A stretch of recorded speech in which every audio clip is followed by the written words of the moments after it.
I will show these three products with different textures only using sunlight. So first, on a bright and sunny day, I will place the products on the edge of the deck. I'm using a wide-angle lens and shooting from below.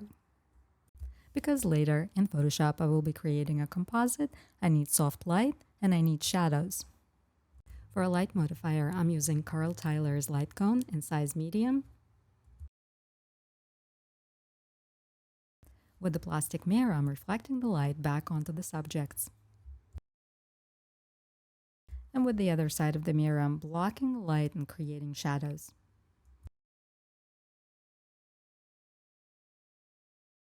And then in post, this is out of camera image. This is generated stone, generated clouds, cleanup. This is light adjustment, and the shadow. And this is the final image.